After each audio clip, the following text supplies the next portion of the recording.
Eto, gagawa tayo ng isang mabilis na merienda or dessert. Gawa tayo ng chocolate stuffed buchi. So the first step is magpapainit lang tayo ng tubig. Tapos, lagyan natin ng konting asukal. And then hayaan lang natin ma-dissolve or matunaw yung ating asukal.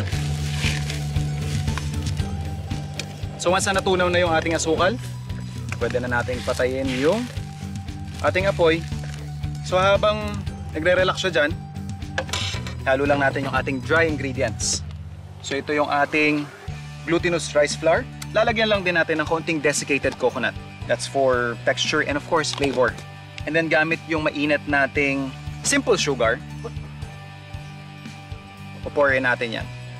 Unti-unti. So dahil mainit yung ating tubig, so in a way parang naluluto dahan-dahan yung ating glutinous rice flour.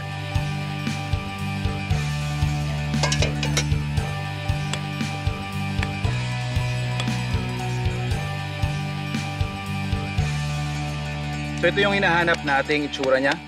So smooth na yung surface, hindi na siya dumidikit sa kamay ko. Tapos pag pinrest natin, hindi siya nagbibitak-bitak. So kung nagawa kayo ng bilo-bilo or tambong-tambong, ito mismo yung itsura niyan.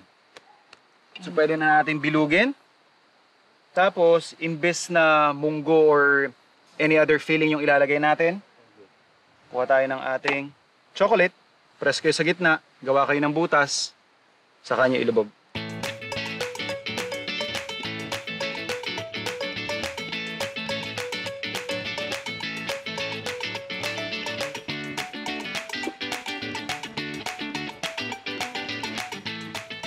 So ready na yung ating buchi. Iko-coat lang natin sa sesame seeds.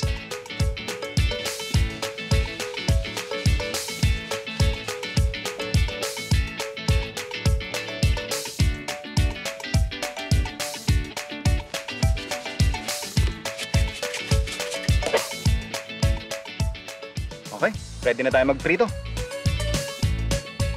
And make sure pag magpiprito kayo ng inyong buchi, hindi mainit yung inyong mantika. And kagaya ng sa palitaw, malalaman nating luto na yung ating buchi kapag lumulutang na siya. So kanina naka-steady lang siya doon sa ilalim. Makita nyo ngayon, gumagalaw-galaw na siya. Ibig sabihin, gumaan na siya, naluto na hanggang sa loob.